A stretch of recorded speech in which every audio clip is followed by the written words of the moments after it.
Assalamu alaikum wa rahmatullahi ta'ala wa barakatuh.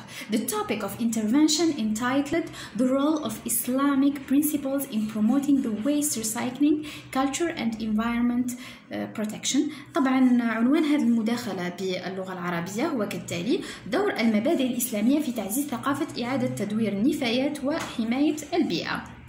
Let's start with introduction.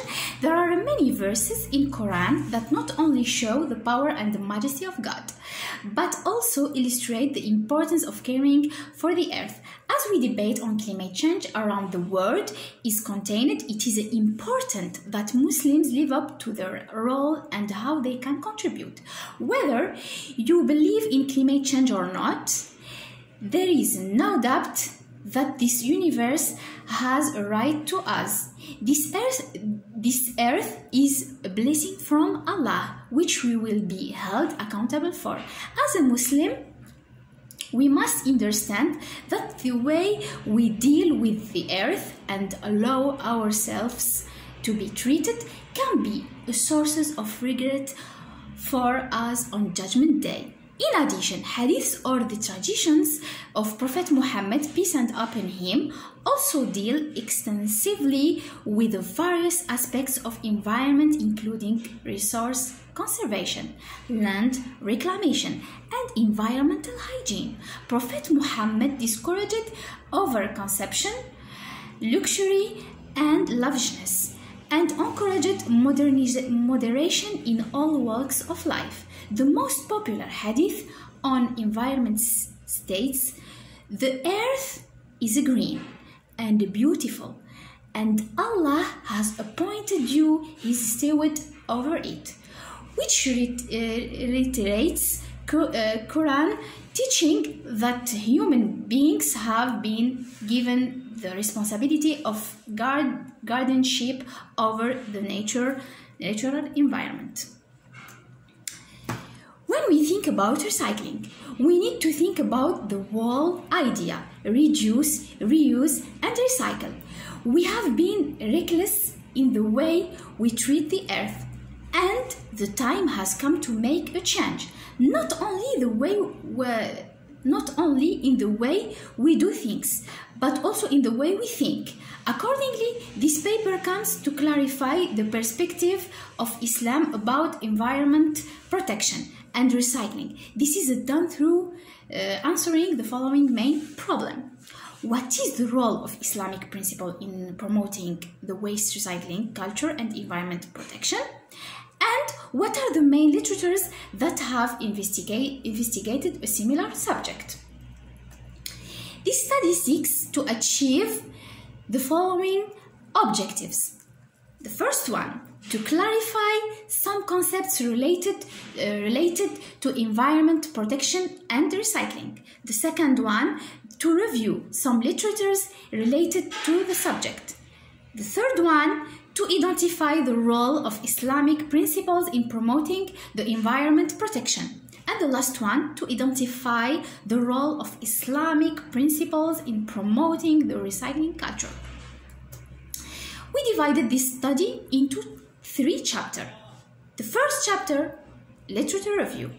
In this chapter, we have explained the culture of waste recycling and protecting the environment. Islamic principle in promoting the culture of waste recycling and protecting the environment. The second chapter is environment protection in Islam. Throughout this chapter, we have explored Islamic and ecological balance. The second one, environmental protection in the Islamic economy. And the last one, environmental problems in Islamic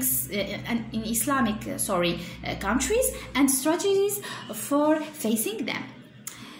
And in the last chapter, which is Islamic principles on recycling, we covered recycling definition, recycling examples, importance and benefits of recycling, and recycling from Islamic perspective.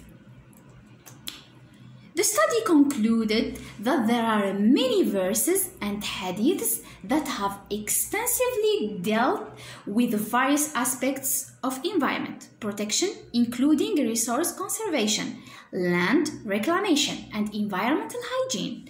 Sharia was warned against tampering with the ecological balance or exceeding the limit in dealing with environment.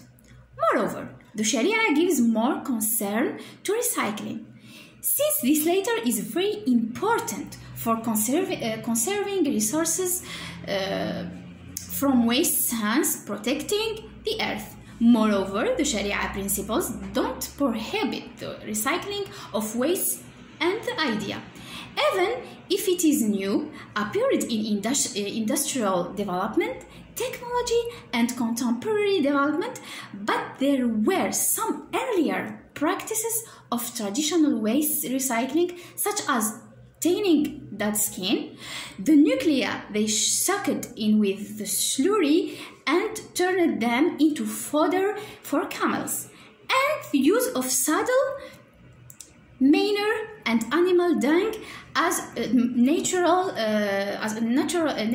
fertilizer for the land.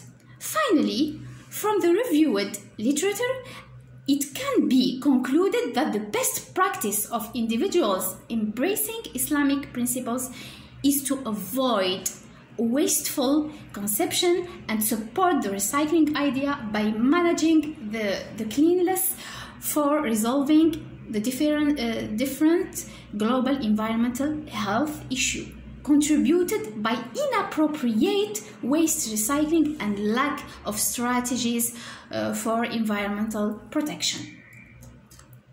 The study recommended the following. The first one, the universities have to organize conferences and seminars about the Islamic perspective from environment protection in general and recycling in particular. The second one, Muslims have to carefully implement and follow the Sharia principles in order to protect their environment, economy, and earth.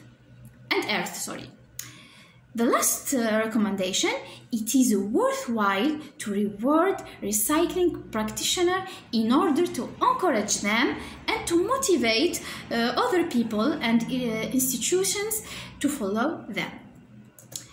Thank you so much for watching and listening. I also thank everyone who contributed to the success of this scientific event. In the end, I hope we will meet soon in better conditions, inshallah. Thank you so much again. Assalamu alaikum wa rahmatullahi ta'ala wa barakatuh.